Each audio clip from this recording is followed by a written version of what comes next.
इसमें जो सबसे फास्ट कह लें या जो सबसे कॉमन प्रोसेस है वो स्किल इंडिपेंडेंट है। और मैं एक वजह ये है इसको एक्सप्लेन करने की कि मैं खुद इस प्रोसेस से ही गुजरा हूँ, तो मुझे इसके बारे में ज़्यादा पता है कंपेयर टू अदर प्रोसेसेस। लेकिन अगर आपका इरादा कोई और प्रोसेस फॉलो करने का है तो वो भी आप मुझे क्वेश्चंस में भेज सकते हैं। I will try my best कि मैं उसको भी स्टडी करके आपको आंसर करने की कोशिश करूँ। ठीक है। मैंने ये प्रोसेस 2014 में फॉलो किया था। 2014 में इनकी वेबसाइट थोड़ी सी चेंज थी, प्रोसेस ऑलमोस्ट सेम था। इस वजह से जो प्रोसेस हम यहाँ एक्सप्लेन कर रहे हैं वो एग्जैक्टली वही है जो मैंने प्रोसेस फॉलो किया था, तो it should match your expectation as well. Australia में स्किल इंडिपेंडेंट प्रोसेस को फॉलो करने के लिए आपको 60 पॉइंट्स स्कोर करने होते हैं। 60 पॉइंट करने होते हैं। इसमें जो मेजर एरियाज हैं जिसको मिला के जिसमें स्कोर बना के आप पॉइंट्स स्कोर करते हैं, उसमें एक एज है, एक आपकी क्वालिफिकेशन है, और एक आपका एक्सपीरियंस है। ठीक है, ये तीन मेजर एरियाज हैं। प्रोसेस जो है वो मैं ये कहूँगा कि मैंने इसके अलावा भी दो डिफरेंट अदर कंट्रीज़ के प्रोसेसेस को स्टडी किया था जब मैं ये प्रोसेस कर रहा था। तो ऑस्ट्रेलिया, न्यूजीलैंड और कनाडा, इन तीनों प्रोसेसेस में सबसे सिंपल प्रोसेस जो है वो ऑस्ट्रेलिया है। लेकिन इसमें कुछ कैचेज हैं जो हम फर्दर अगली स्लाइड्स में कवर करेंगे कि अगर वो कैचेस आप सही तरीके से हैंडल कर लेते हैं, सही तरीके से मैनेज कर लेते हैं, तो सबसे सिंपल, सबसे ऑटोमेटेड और सबसे क्विक प्रोसेस जो है वो ऑस्ट्रेलिया का है। ठीक है। सबसे पहले जो आउट ऑफ 60 जो आप पॉइंट्स स्कोर करते हैं वो ये एज के हैं। तो अब आप अपनी एज ग्रुप इसके अंदर देख सकते हैं कि अगर आप 18 टू 24 हैं, 25 टू 32 हैं। अगर आप 25 टू 32 हैं, यानी अगर आपकी एज 28 है, possible to score maximum numbers in both areas, age and experience. तो आपको दोनों चीज़ों में बैलेंस करना होता है। अगर आप बहुत यंग हैं, जैसे कि आप फॉर एग्जांपल 23 के हैं या 24 के हैं, ठीक है, तो आपके आप देखें पॉइंट्स जो हैं थोड़े से कम है। तो इनके लिए ऑस्ट्रेलिया के लिए बेस्ट एज ग्रुप जो है वो 25 से 32 का है, जिसमें आपके मैक्सिमम नंबर यानी 30 स्कोर हो जाते हैं, जो कि 50% है टोटल रिक्वायरमेंट का। तो दैट मेक मोर सेंस कि अगर आप 25 के बाद, यानी जैसे ही आप 25 की एज क्रॉस करते हैं, तो उस वक्त अगर आप प्रोसेस शुरू करें तो आप मैक्सिमम नंबर एज के ले सकते हैं। नेक्स्ट स्लाइड पे चलते हैं। अच्छा, इंग्लिश लैंग्वेज जो है, ये सब जो मैंने आपसे कहा था कि कुछ कैचेस हैं ऑस्ट्रेलिया जाने के लिए, जो अगर आप प्रॉपरली मैनेज करें, स्मार्टली हैंडल करें, तो आपको पूरा प्रोसेस में जो है चीज़ें खुद ब खुद आसान होती चली जाती हैं। पूरे प्रोसेस में सबसे पहला स्टेप जो है वो आइल्स देना है। ठीक है। आइल्स के अंदर जो इंग्लिश का लैंग्वेज टेस्ट है, उसके अंदर 4 एरियाज हैं, जो कि रीडिंग, राइटिंग, लिसनिंग और स्पीकिंग है। इसमें मैक्सिमम नंबर जो है वो 9 है, जो कि स्कोर करना काफ़ी मुश्किल होता है ऑफ कोर्स अगर आप सब में लाइन लाने की कोशिश करेंगे। लेकिन अगर आप 7 लाते हैं सब में, जो कि उनकी बेयर मिनिमम रिक्वायरमेंट है, चारों एरियाज में आपको 7 7 7 7 और अबव लाना है। ठीक है। ओवरऑल 7 नहीं कह रहा मैं, इसमें फ़र्क है। अगर आप ओवरऑल 7 लाने में फ़र्क ये है कि अगर आपके किसी में 8.5 आए और एक में 6.5 आए, तो भी आपके 7 एवरेज बन जाता है, 7 7.5। हम उसकी बात नहीं कर रहे हैं, हम इसमें ये बात कर रहे हैं कि आपके मिनिमम चारों में 7 7 7 7 आना ज़रूरी है, रीडिंग में, राइटिंग में, लिसनिंग में और स्पीकिंग। ये वो पहला स्टेप है कि अगर आपने इसको प्रॉपरली हैंडल करके, प्रॉपरली मैनेज करके, थोड़ी सी जान लगा के सब में आप 7 ले आते हैं, तो आप ये समझ लें कि आपका जो प्रोसेस है वो 80% आपके हक में आ जाता है। उसके बाद आपके चांसेस 20% रह जाते हैं कि किसी भी रीज़न पे या तो डिले या रिजेक्ट हो जाएगा। लेकिन अगर आपके सब में 7 आ जाते हैं तो 80% चांसेस ये हैं कि आपका फिर डेफिनेटली हो ही जाएगा। ठीक है। तो इसमें आपको मैंने जैसे बताया, अच्छा, आइल्स के टेस्ट के अंदर दो उनके क्लासिफिकेशंस हैं टेस्ट की, एक जनरल होता है और एक एकेडमिक होता है। तो हम जो बात कर रहे हैं ये जनरल की बात कर रहे हैं। इमिग्रेशन में जो आइल्स रिक्वायरमेंट है वो जनरल आइल्स रिक्वायरमेंट है। ठीक है। ओके, नेक्स्ट स्टेप पे चलते हैं। एक्सपीरियंस के पॉइंट्स जैसे कि आप देख रहे हैं कि मैं इसमें नीचे से शुरू करता हूँ, क्योंकि सबसे ज़्यादा जो नंबर है वो 10 साल या अबव के हैं। उसके बाद जो है वो आपके 5 और 8 के दरमियान अगर आपका एक्सपीरियंस है तो है। और उसके बाद सबसे कम जो नंबर है वो आपके 3 और 5 के दरमियान अगर आपका सालों का एक्सपीरियंस है। अच्छा, इसमें कैच ये है कि जिस स्किल में आप अप्लाई करने जा रहे हैं, जैसे कि अभी मेरी फॉर एग्जांपल ले लेते हैं, अभी मेरी जो रिजवान से बात हुई, आप शायद केमिकल इंजीनियर हैं, राइट? या फर्ज करें मेरी बात कर लेते हैं, मैं इलेक्ट्रॉनिक्स इंजीनियर हूँ। तो मेरा जो मैंने जो स्किल सिलेक्ट की है उस लिस्ट में से, जो कि एसओएल कहलाती है, ठीक है, स्किल जो स्किल लिस्ट है जो उनकी वेबसाइट के ऊपर पब्लिश हुई हुई है, उस लिस्ट में से जो भी मैंने एरिया सिलेक्ट किया, electronics engineer, electrical engineer, chemical engineer, petrochemical engineer, what, जो भी आपने उसमें से सिलेक्ट किया, आपका एक्सपीरियंस उसी एरिया में होना चाहिए। अगर आपका एक्सपीरियंस एग्जैक्टली उस एरिया में नहीं है, फॉर एग्जांपल मैंने अगर कभी जॉब स्टार्ट की थी तो मैंने किसी और एरिया में स्टार्ट की थी, मैंने प्रोडक्शन इंजीनियर के तौर पे स्टार्ट की थी फॉर एग्जांपल, ठीक है। मैंने 2 साल प्रोडक्शन इंजीनियर काम किया, लेकिन उसके बाद मैंने 7 साल इलेक्ट्रॉनिक्स इंजीनियर काम किया, और मैं जो अब अप्लाई कर रहा हूँ वो as an electronics engineer apply कर रहा हूँ। तो फिर मेरे ये 7 ही साल काउंट होंगे जो मैंने प्योरली उसी एरिया में स्पेंड किए। जिन लोगों के पूरे 7 साल या 8 साल उस एरिया में नहीं है जिसमें उन्होंने अप्लाई किया है, उसको हैंडल करने के तरीके होते हैं, ठीक है। अगर आपके साथ कोई ऐसी सिचुएशन है तो आप मुझे बता सकते हैं, मैं आपको गाइड कर सकता हूँ। अदरवाइज जब आप अपनी सेल्फ असेसमेंट करवाने जाएंगे, जब आप अपनी एकेडमिक या अपनी एक्सपीरियंस असेसमेंट करवाने जाएंगे, तो उनकी एक पूरा मैनुअल है जिसके हिसाब से आपको अपनी सीडीआर भेजनी होती है, अपनी एक्सपीरियंस को उनके पास भेज के उसको असेस करवाना होता है, आपकी असेसमेंट होती है। जब आप वो प्रोसेस स्टडी करेंगे तो आपको खुद ही अंदाजा हो जाएगा कि वो किस तरह से आपको आपके ईयर्स, जो आपके एक्सपीरियंस ईयर्स हैं, वो कैसे कैलकुलेट करते हैं और आपको किस तरह से उसको प्रोसेस करना है। एनीवेज, हम इसके ऊपर दोबारा आएंगे, मैं आपको फर्दर बताऊंगा कि जब आपकी असेसमेंट होती है तो उसमें क्या क्या चीज़ें कैप्चर होती हैं। इस वक्त हम ये देख रहे हैं कि एक्सपीरियंस के जो पॉइंट्स हैं वो यहाँ पे आपको क्लियरली समझ में आ रहा है कि कितने साल का एक्सपीरियंस होगा। 3 और 5 के दरमियान होगा तो आपके 5 पॉइंट बनेंगे, 5 और 8 के दरमियान होगा तो 10 पॉइंट्स बनेंगे, 8 और 10 के दरमियान या 10 से ज़्यादा होगा तो आपके 15 पॉइंट बने, ठीक है। नेक्स्ट स्टेप पे जाते हैं।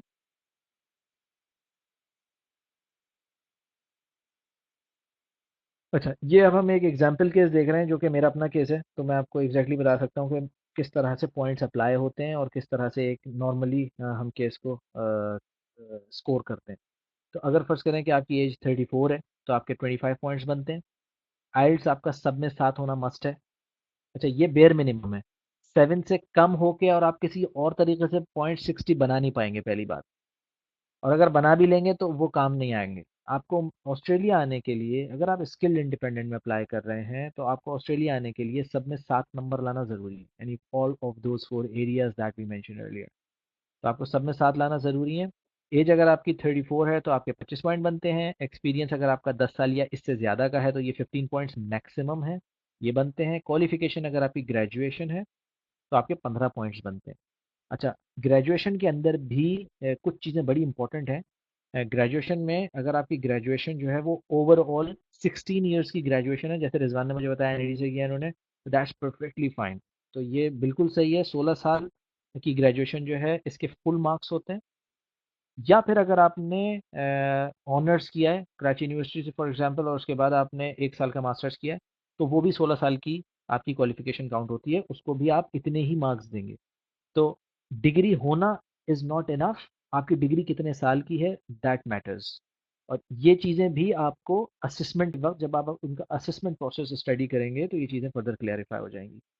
इन दिस एग्जाम्पल आप देख सकते हैं कि टोटल स्कोर 65 है, रिक्वायरमेंट 60 की है। तो फिर भी एक चांस ये है कि फर्ज करें कि मेरी एज 35 से अबव होती, या मेरा एक्सपीरियंस 10 ईयर्स से कम होता।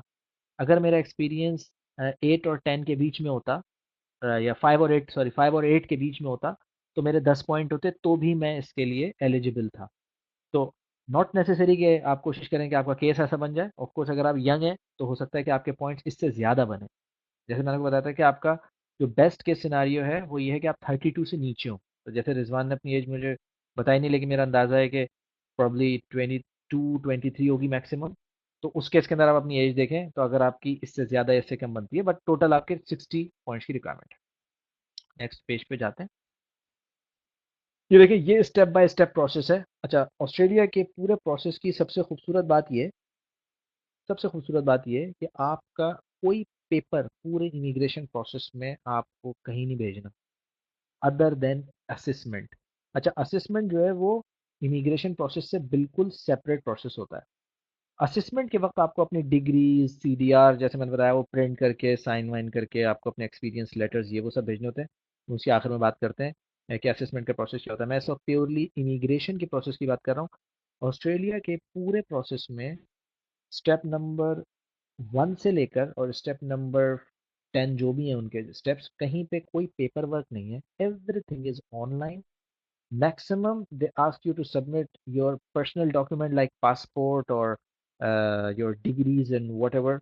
uh, उसकी वो अटेस्टेशन करानी होती है, और अटेस्टेशन कराची में या पाकिस्तान में कितनी आसानी से होती है आपको मालूम है।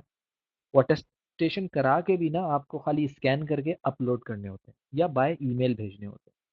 कोई पेपर वर्क नहीं है, यानी वो आपसे कोई पेपर डिमांड नहीं करते। इवन आपकी फोटोग्राफ्स तक वो स्कैन कॉपीज मांगते हैं, आपका पासपोर्ट तक वो खाली स्कैन कॉपीज मांगते हैं, विच इज़ वेरी नाइस। अच्छा, तो रिजवान जो है वो उनकी 30 इयर्स एज है विच is very good, and 7 years experience है, एक्सेलेंट। तो रिजवान आपके केस के अंदर हम अभी एग्जांपल डिस्कस कर रहे थे, तो मैं एक स्लाइड पीछे जाके उसमें 30 सेकेंड स्पेंड करूंगा, ज़्यादा नहीं। तो अगर आप इसके अंदर अप्लाई करते हैं, तो अगर आप देखें आपकी केस के अंदर आपकी एज जो है वो मैक्सिमम नंबर स्कोर कर रही है। आपका एक्सपीरियंस जो है वो समवेयर 10 स्कोर कर रहा है, तो you are very much eligible for this whole process, which is very good. ठीक है, मैं वापस आता हूँ ओरिजिनल स्लाइड पे, स्लाइड नंबर 7 पे, जहाँ पे हम आपको स्टेप बाय स्टेप प्रोसेस बताते हैं। ठीक है, सबसे पहला स्टेप ये है कि आपको अपनी फील्ड चेक करनी है। जो इनकी स्किल्ड ऑक्यूपेशन लिस्ट एसओएल, जो मैं आपसे कह रहा था, स्किल्ड ऑक्यूपेशन लिस्ट है जो इस लिंक पर है। अच्छा, ये प्रेजेंटेशन आपको वेबसाइट पे मिल जाएगी, जो हमारी वेबसाइट है उसके अंदर ये प्रेजेंटेशन अपलोडेड है। तो अगर आप उसके अंदर डाउनलोड करेंगे आपको ये सब चीज़ें मिल जाएंगी। वैसे जो जेनरिक इनकी वेबसाइट है ऑस्ट्रेलियन इमिग्रेशन की, जो अभी रिसेंटली पिछले शायद 6 मंथ्स में चेंज हुई है, नई, ये नई वेबसाइट है www.border.gov.au। मैं आप जो भी लोग इसमें इंटरेस्टेड हैं उन सबको रेकमेंड करूंगा कि 1 घंटा लगा के ये पूरा प्रोसेस खुद स्टडी करें इस वेबसाइट पे जाके। और ये प्रोसेस बिल्कुल फूल प्रूफ है, और ये बिल्कुल लेमैन स्टाइल में बनाया हुआ है, लेमैन लेवल का है। मतलब इसके लिए आपको किसी कंसल्टेंट से कंसल्ट करने की कतई ज़रूरत नहीं। ये मैं आपको इसलिए बता रहा हूँ कि मेरा अपना एक्सपीरियंस है कि हमने जब ये प्रोसेस शुरू किया था, तो मुझे भी बहुत सारे लोग कहते थे कि यार ये बगैर ऑस्ट्रेलिया का प्रोसेस बहुत कॉम्प्लिकेटेड है, ये वो है, और आप बगैर किसी कंसल्टेंट के नहीं कर सकते।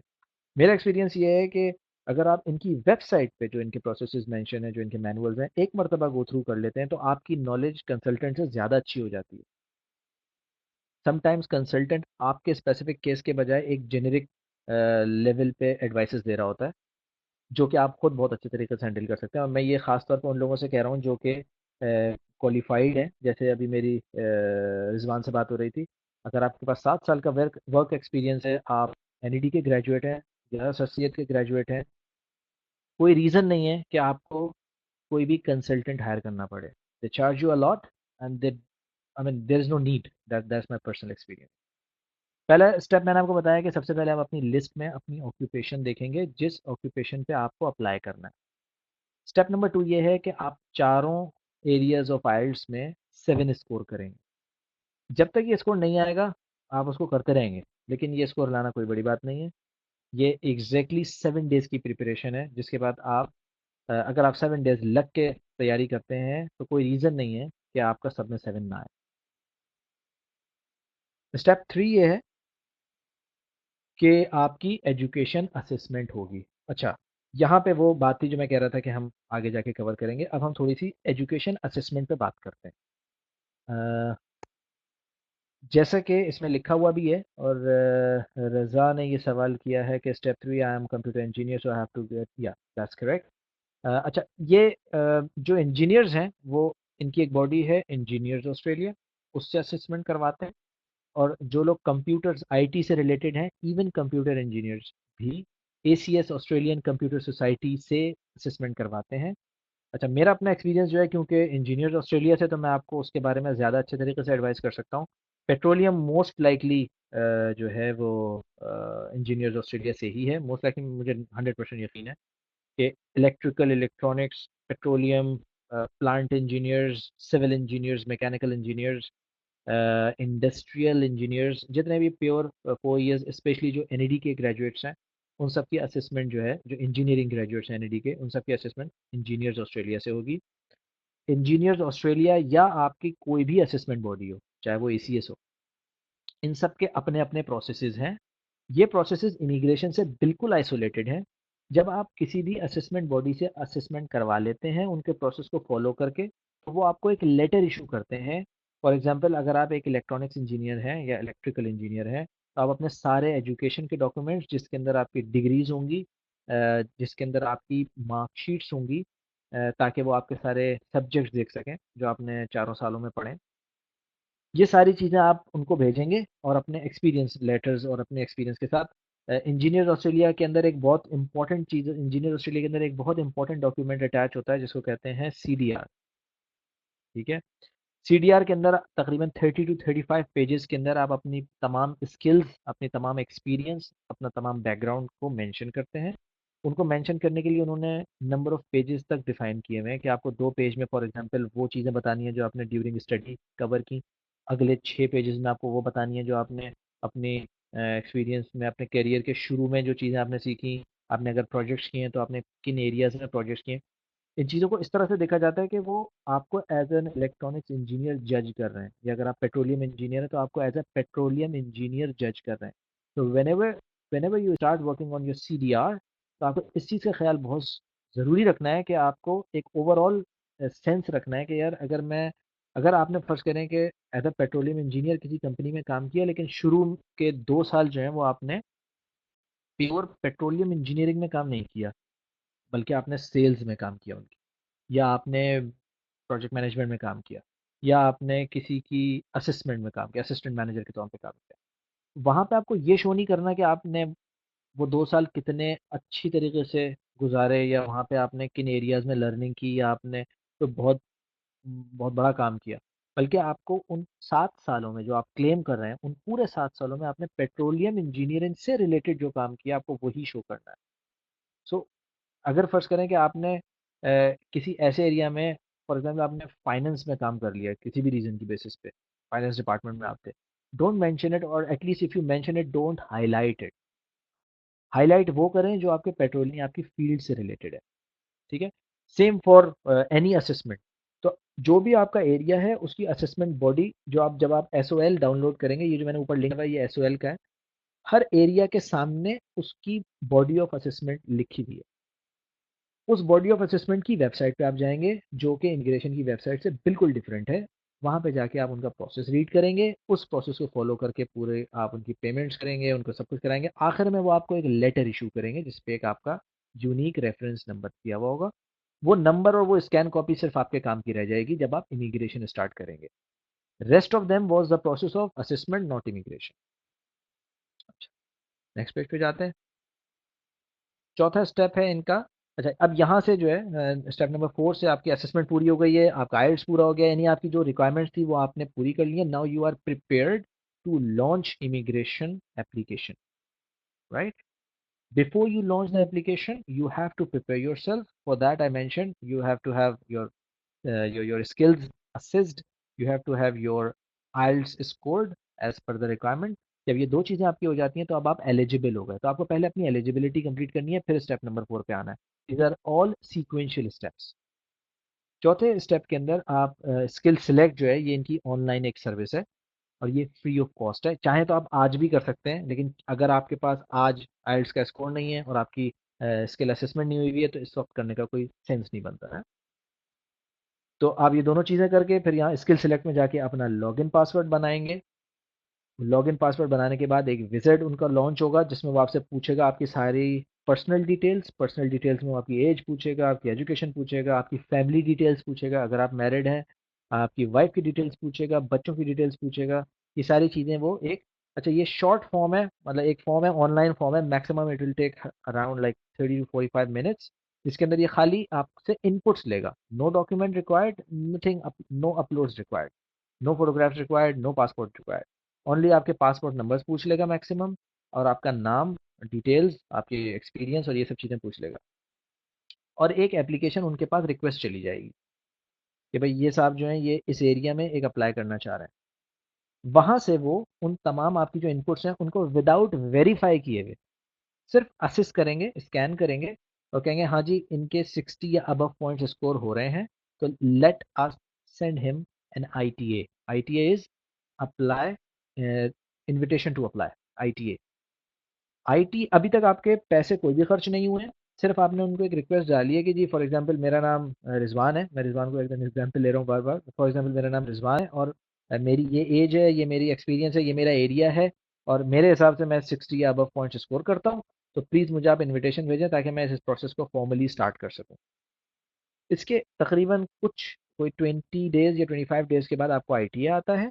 आईटीए में जो आपका स्किल सिलेक्ट का अकाउंट जो आपने बनाया था वहाँ पे एक बटन अपेयर होता है, ये उससे पहले नहीं हो रहा होता, जो कि आपको अलाउ करता है कि अब आप उसमें प्रॉपरली अपने डॉक्यूमेंट्स के साथ एप्लीकेशन डालें। अच्छा, डॉक्यूमेंट्स भी मैं यहाँ पे इसलिए कह रहा हूँ, इमिग्रेशन की भी जो फॉर्म्स हैं वो सारे आपको कुछ जो है वो ऑनलाइन फिल करने, कुछ जो है जो मेन जो इनका एप्लीकेशन जो इनकी मेन एप्लीकेशन डॉक्यूमेंट है वो आपको डाउनलोड करके प्रिंट निकालना है। प्रिंट आप हाथ से भी फिल कर सकते हैं और पीडीएफ में आप अपने सॉफ्टवेयर पे भी प्रिंट कर सकते हैं, उसको हाथ से स्कैन, हाथ से साइन वाइन करके और फिर उनको वापस स्कैन करके अपलोड करना है। तो मैंने यहाँ जैसे बताया कि स्किल सिलेक्ट एंड ऑनवर्ड्स जो भी प्रोसेस है वो सारा का सारा ऑनलाइन है। और अगर उसके अंदर कोई डॉक्यूमेंट भेजना भी है तो खाली सॉफ्ट कॉपीज भेजनी है, हार्ड कॉपी कहीं भी नहीं भेजनी है आपको। पोस्टल प्रोसेस कहीं पे, पोस्टल सिस्टम कहीं यूज नहीं करना। अच्छा, आपको आईटी आ गया। स्टेप नंबर 6, आपने फॉर्मल एप्लीकेशन भेज दी, जो भी रेलेवेंट डॉक्यूमेंट्स थे, जो आपका स्किल सेलेक्ट का यूज़र अकाउंट बना हुआ था वो एक ही दफ़ा बनता है, जब तक आपका फाइनल वीज़ा नहीं आ जाता उसी अकाउंट में आप काम करते रहते हैं। अब जो डॉक्यूमेंट्स की रिक्वायरमेंट है, जो एप्लीकेशन की रिक्वायरमेंट है, सब की सब आपने हाथ से फिल करके या प्रिंट आउट निकाल के, टाइप करके, प्रिंट निकाल के, हाथ से साइन करके अपलोड करनी है। स्टेप नंबर 7 तकरीबन 16, अच्छा ये जो स्टेप नंबर 6 है ये समझ लें आपने कर दिया। इसके बाद आपको एक ये यहाँ पे मेंशन नहीं है लेकिन मैं आपको बता देता हूँ, स्टेप नंबर 6 करने के बाद जब अपनी सारी एप्लीकेशंस भेज देते हैं या सारे डॉक्यूमेंट भेज देते हैं तो उसके तकरीबन कोई विद इन 2 मंथ्स आपको एक केस ऑफिसर असाइन होता है। वो केस ऑफिसर आपके भेजे हुए तमाम एप्लीकेशन को स्कैन करता है।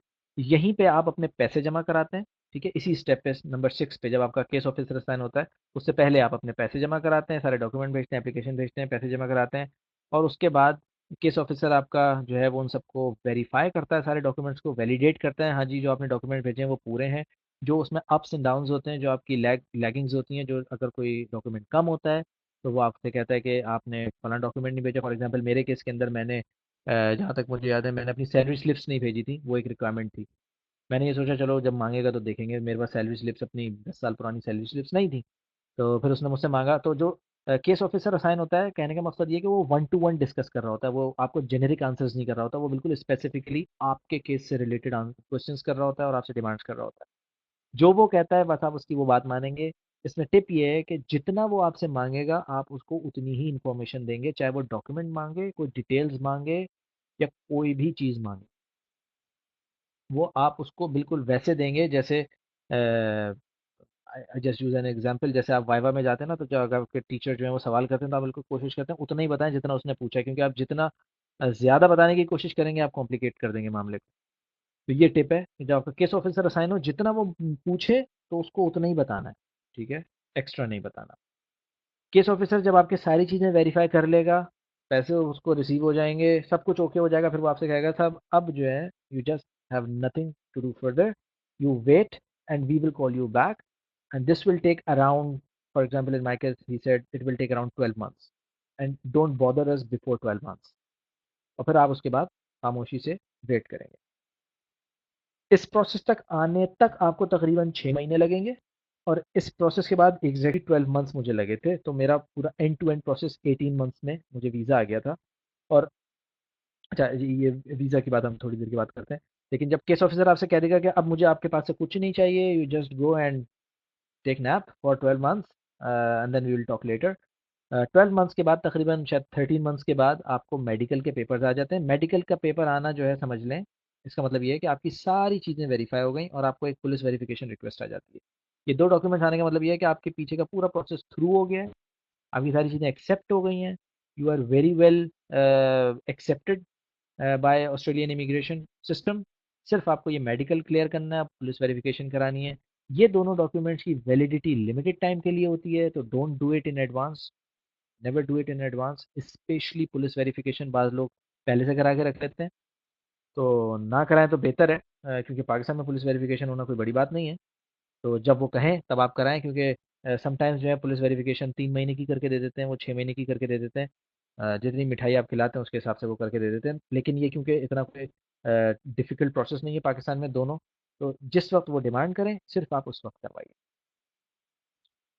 अच्छा, लास्ट जो स्लाइड है, सेकंड लास्ट जो स्लाइड है, वो एस्टिमेटेड कॉस्ट है।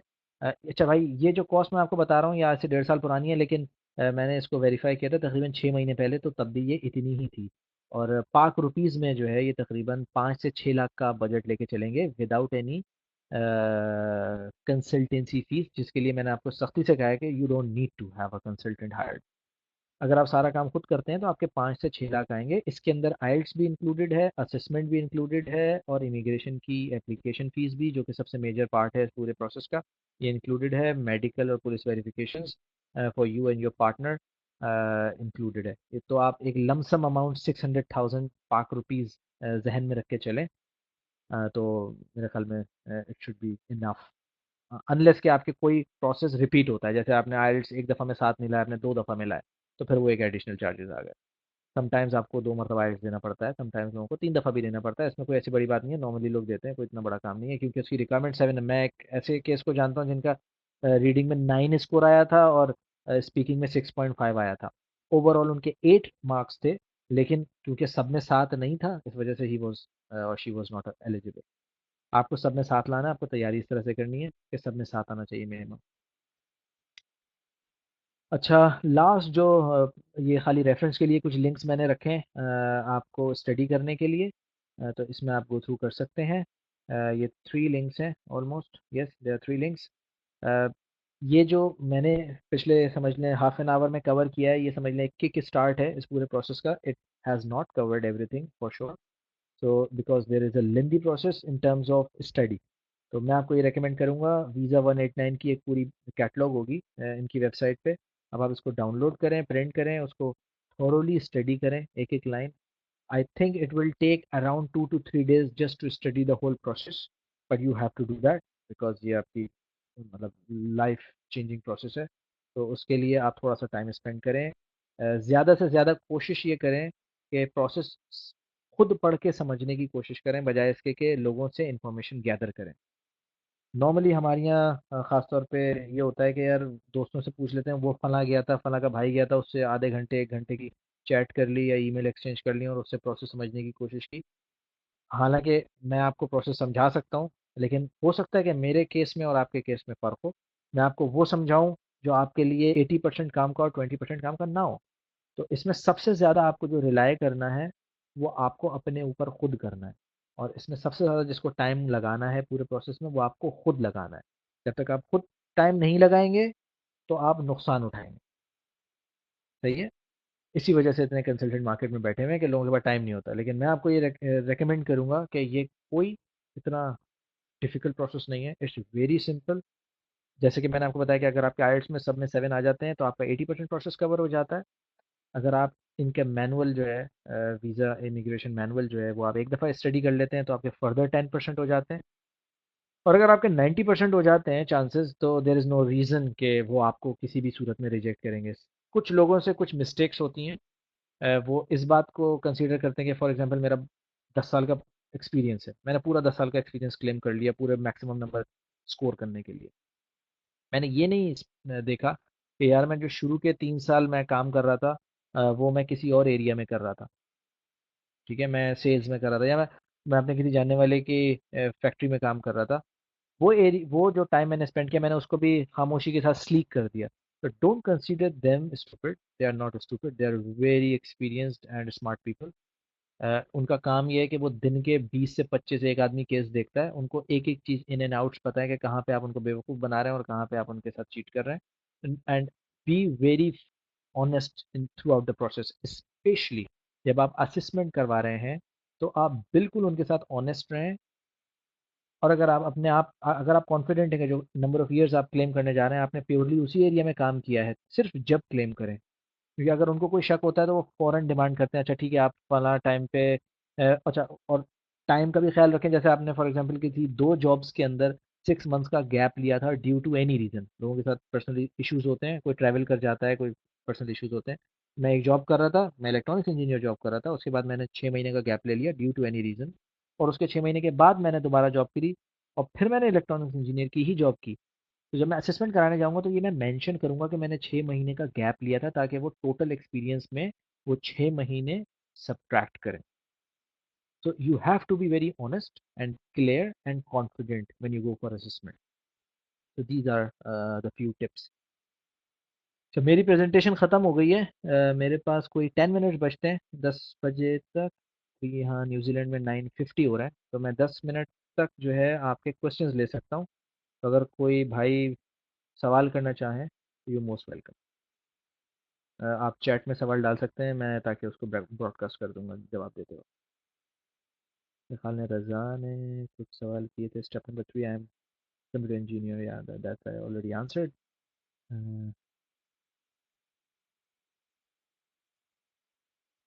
Late me try to go for discussion mode. Discussion mode में मैंने चेंज कर दिया, तो रिजवान और रज़ा आपकी मेरे ख्याल में आवाज़ भी आएगी। तो अगर आप वर्बल क्वेश्चन करना चाहें तो भी मैं जवाब दे सकता हूँ।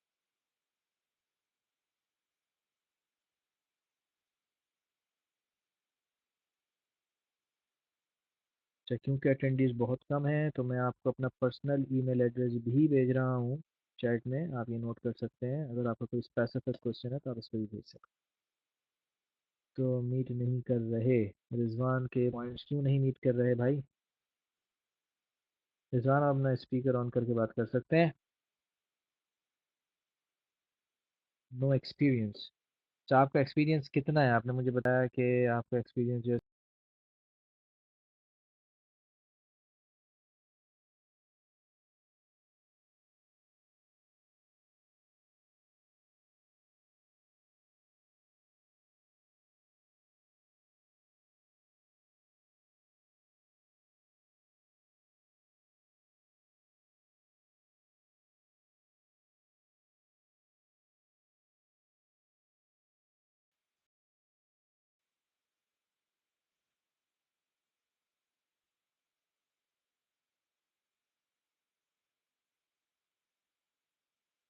अच्छा, वन बाय वन करते हैं रिजवान। मेरे ख्याल में आपका केस थोड़ा सा डिफरेंट है, तो आई वुड सजेस्ट, अगर आपको मेरी आवाज़ आ रही है तो आप मुझे ईमेल के ऊपर अपना केस भेजें, मैं आपको उसका रिस्पॉन्ड करूंगा। ठीक है?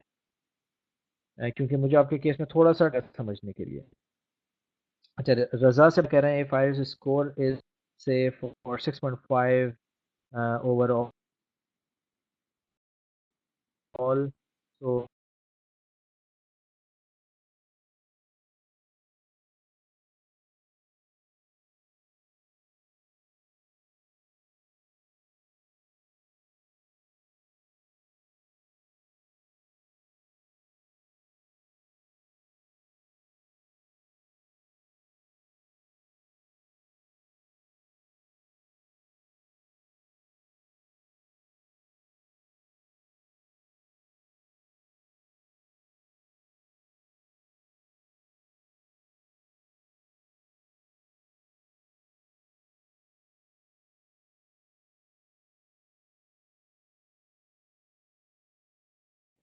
ऑस्ट्रेलिया का परमानेंट रेजिडेंट हूँ, लेकिन मैं जॉब अभी न्यूजीलैंड में कर रहा हूँ। जबकि न्यूजीलैंड ऐसा नहीं है, अगर आपके पास न्यूजीलैंड की इमिग्रेशन आती है, परमानेंट रेजिडेंसी आती है, तो आप न्यूजीलैंड में ही रहेंगे और ऑस्ट्रेलिया नहीं जा सकते। तो ये थोड़ा सा एक समझ लें, एक पॉजिटिव पॉइंट आता है आपके पास। अ, मेरे ख्याल में मुझे की आवाज़ कर रही है, लेकिन मेरे समझ में कुछ नहीं आ रहा।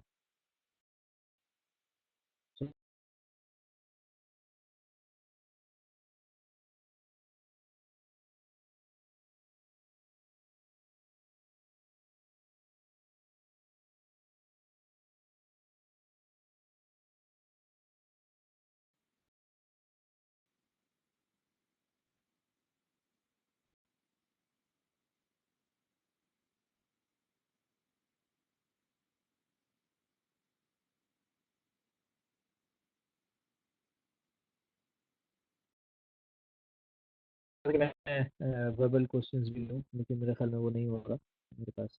कोई मसला नहीं है। Anyways, if you have video then I will download. मेरे ख्याल में प्रेजेंटेशंस इनकी वेबसाइट पे हैं, वो आप डाउनलोड कर सकते हैं। लेकिन अगर आपके एरिया में मेरे भाई रज़ा, अगर आपके किसी एक एरिया में आइल्स में नंबर्स नहीं हैं, तो मैं आपको ये कहूँगा कि एक ट्राई और करें, थोड़ी सी जान लगाएं, सब में 7 लाने की कोशिश करें। तो आपको ऑस्ट्रेलिएशन जब मिलेगी तो आपको उसकी वर्थ का अंदाज़ा होगा। दैट्स मोर इम्पोर्टेंट और इट्स मोर वर्दी कि आप ऑस्ट्रेलिया की इमिग्रेशन को प्रोसेस करें, अगर आपके लिए पॉसिबल है। Otherwise New Zealand is a fantastic country. अगर आपको यहाँ की भी इमिग्रेशन मिल जाती है तो इट्स एन एक्सीलेंट थिंग। लेकिन न्यूजीलैंड की का प्रोसेस थोड़ा सा comparatively Australia, New Zealand is a little bit complicated then Australia.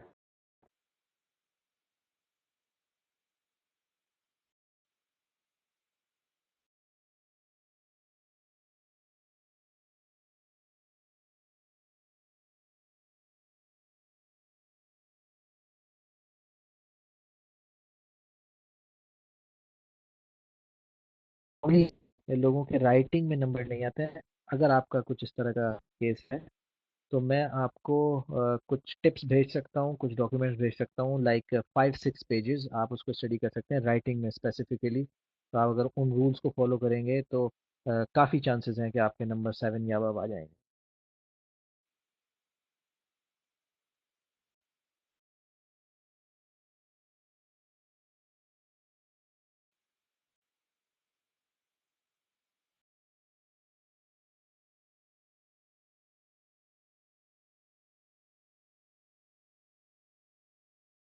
फिर मैं आपको उसके रिस्पॉन्स में भेज दूँगा। मेरा ईमेल जो है इसी चैट में ऊपर है। तो आप मुझे एक ईमेल ड्रॉप है और उसमें लिख दें, तो मैं आपको वो डॉक्यूमेंट्स, या वो कोई इतने डॉक्यूमेंट्स तो मेरे पास बहुत हैं आइल्स के, लेकिन मैं जिस स्पेसिफिक डॉक्यूमेंट के बारे में बात कर रहा हूँ वो कुछ 7-8 स्लाइड्स हैं, जो राइटिंग, का जो राइटिंग है उसमें 7 स्कोर करने के लिए इनफ है। इट विल टेक हार्डली और 2 आ जाएगा। और इसके लिए राइटिंग में आप लिख के प्रैक्टिस करें। आप कम से कम 5 या 6 टेस्ट जो हैं वो राइटिंग के लिख के दें, और उन रूल्स को फॉलो करें जो मैं आपको डॉक्यूमेंट भेजूंगा। तो आई एम क्वाइट श्योर कि आपके रिजल्ट जो है वो 7 राइटिंग में कम से कम आसानी से आ जाएगा। श्योर। तो जिसको भी ये राइटिंग आइल्स के से रिलेटेड टिप्स चाहिए हैं, वो मुझे इस ईमेल एड्रेस पे एक रिमाइंडर की ईमेल ड्रॉप करे, मैं उनको डेफिनेटली इंशाल्लाह ताला वो टिप्स भेज।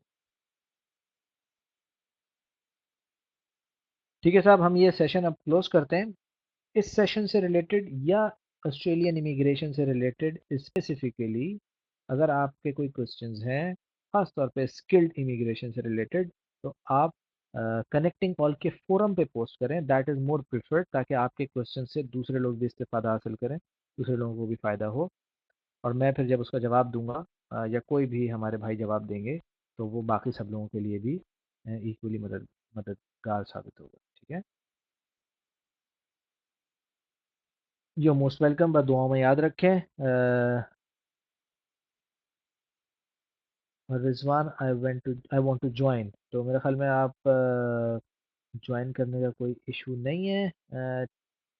रिजवान, आप जो है वो शुएब से कांटेक्ट कर सकते हैं, तो वो आपको इनविटेशन भेज देंगे।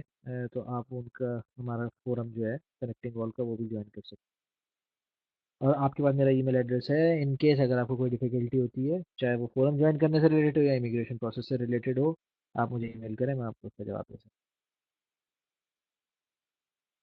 ठीक है जनाब, दुआओं में याद रखें, इल्तिमास है दुआ। अल्लाह पाकिस्तान को और हमारी नेशन को हिफ्ज़-ओ-मान में रखे।